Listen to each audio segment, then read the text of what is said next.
introduced to the Bulldog family as the new head football coach? Well, the process it was a few weeks. The interview process it was very thorough, and there was some waiting on my end to see what was going to happen. But I'm very happy with the selection. Thankful that I got the opportunity to be the new head football coach here at Alabama A&M University. When they approached you about this opportunity, what stands out, maybe some characteristics about the job, the university, the football program that made this a good fit for you? Well, actually, all the candidates actually had to apply. So I actually had to apply for the job once it was posted. And there were some other jobs out there, but this is the only job that I applied for because this is where I want to be, right here in Huntsville at Alabama A&M University. And I feel like the city of Huntsville is really growing. I like the growth. The university is growing. And the athletic department under the leadership of Dr. Bryant, I feel like they're headed in the right direction. I like his vision, I like his leadership, and I like his passion for athletics. So I felt like it was a good fit for me. Just a few years ago, you were coaching high school football. Right. Now you're a Division I head coach. Is it kind of crazy when you think back to how quick it all happened? Well, actually, I coached Division I ball for a while as an assistant coach. I was at Sanford for a while, Georgia State. So as an assistant, there were times that I saw myself, I had a vision of myself actually coaching Division I football. I didn't know how I was going to get there. I didn't know what the plan was, what God's plan was. And he took me a roundabout way to get there. But every step, being on the high school level really helped me a lot for my first college head football job at Miles College. And then obviously I feel like Miles College is really going to help me and the coaches that I bring in have success here at Alabama A&M. Having grown up in Birmingham, you know all about the Magic City Classic. Right. How much has it been reinforced to you that winning that game can make or break a whole season? Well, nobody had to tell me that one. Nobody had to say. I know our president, Dr. Weems, he talks about that's a big one and all that, and everybody else I talk to. But for myself, living in Birmingham, growing up, going to the Magic City Classic every year until college, trust me, I know how big it is. You said you want to start with recruiting right here in the Huntsville area and Yes. then go around Alabama. How much do you think not only your time at Miles, but your time in high school around here is going to help with that recruiting? Well, I think it's going to help a lot, actually, because I've recruited the whole state of Alabama, especially as an assistant coach and then obviously as a head coach on the college level.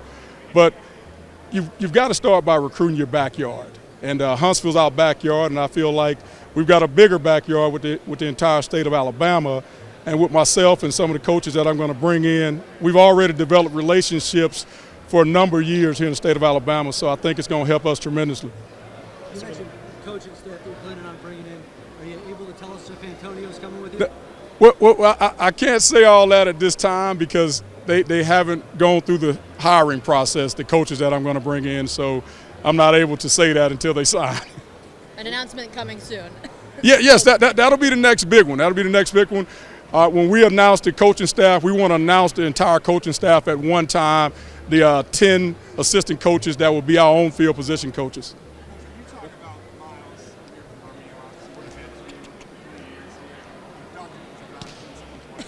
Birmingham. Well, Miles meant so much because, number one, Dr. Bobby Knight, she gave me an opportunity to be a college head football coach before anybody else did. And I'll always be grateful for that and very appreciative. It was a special place for me. I grew up 10 minutes away from that campus. So a lot of good people that treated me really good are at Miles College, and I'm thankful and I wish them the best, wish them well. It looks like they're going to be in good hands also with the new coach that's coming in. Your success, you don't back away from the challenge. Alabama State, you've seen it. You played them close, then you beat them. How big was that in this hiring process? Was it really good that you want to take that Alabama State? Well, I don't know if one game weighed heavily on this decision, but I think obviously I think it let people know that I can coach on the Division I level. I can coach in the SWAC. We actually had a game that same year in 23 against Arkansas Pine Bluff that we lost by 1 point. So I feel like I'm able to, along with a good coaching staff, get our players ready and develop them for what they're going to face in the SWAC. What do you make of the talent that's currently on this roster based on what you've seen so far? Well, there's some really good talent that left out the door that doesn't have any eligibility left. Obviously, the running back last year was a really good player. He's playing in the HBCU Legacy Bowl. The left tackle, really good player that's going to probably get drafted in the early rounds, who's playing in the Senior Bowl. And I can keep going. There's some guys that I wish were still here, but we've evaluated the guys. We've watched film, some of the guys that are going to be on the coaching staff, and we feel like we can bring in a group of guys that are going to help what we have here now. What's your philosophy on using the transfer portal to supplement recruiting, like you said, locally? Well, the thing about me as an ex-high school coach, particularly in the state of Alabama that's got a lot of great relationships here, I still believe in recruiting high school kids and getting those guys in here and developing them and helping them to grow and become better players than when we got them.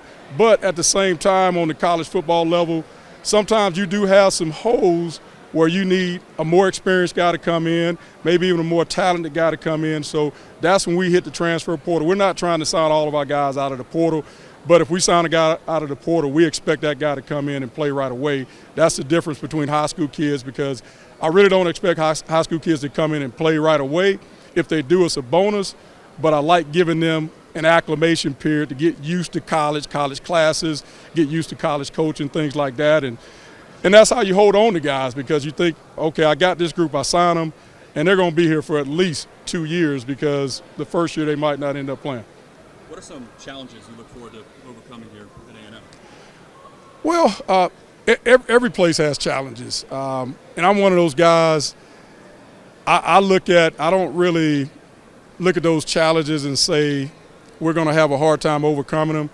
I just try to structure a program and a plan to where we can have success, even if there's some things that we might not have that maybe another school has. Particularly, I had to do that at Miles College with us being a Division II program.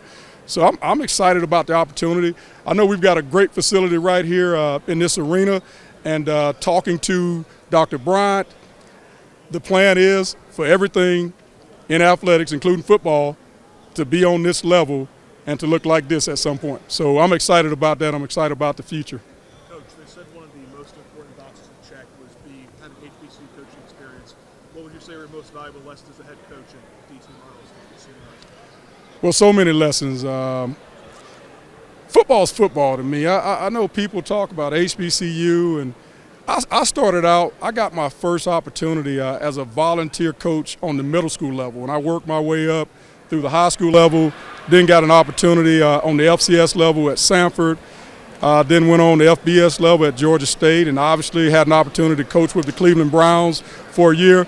And bottom line is this: football's still football. You're still putting 11 guys out there at a time. So really just the lessons that I've learned through all those years, those are the lessons that I feel like I'm able to stand on and carry with me.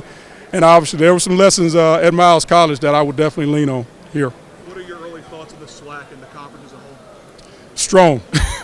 It's a very strong conference. Obviously watching Jackson State, being able to watch them in the SWAC championship game against Southern.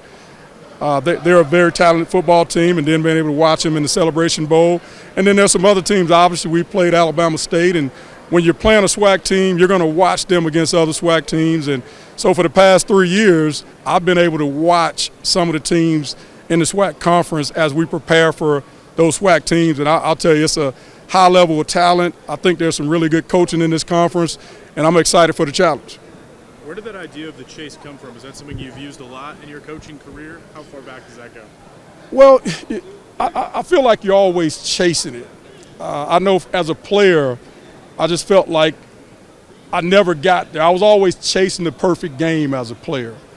And that's the thing that keeps you coming back, because you never had that perfect game. It's not like in school where you can score 100 on the test. There's always going to be something that you can do better or that you can work on and improve. So that's where the chase came from. And then I took it and I said, well, okay, I got to state that in a way that the kids can really buy into it and just really make it their own.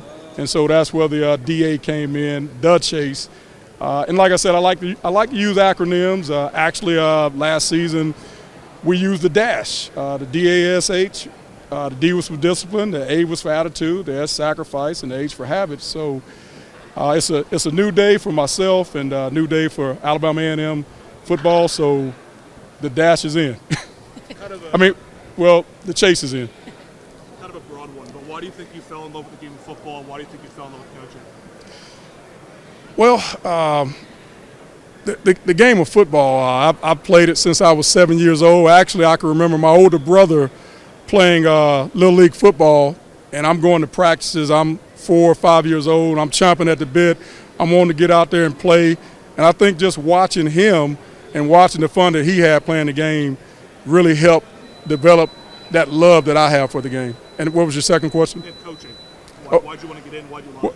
Well, actually, I know this sounds a little strange to some people, but I never thought I wanted to coach. I was playing in the NFL. I played safety, which is kind of like one of the quarterbacks of the defense. A lot of my NFL coaches would always say, "Hey, man, you ever think about coaching?" And I said, "Nah, man, I can't see myself doing that. You guys, you work too many hours. You're here early. When I get here, I pass by here late at night. You're still here late." So as a young guy, I didn't think that's what I wanted to do. But fortunately, God's got a plan.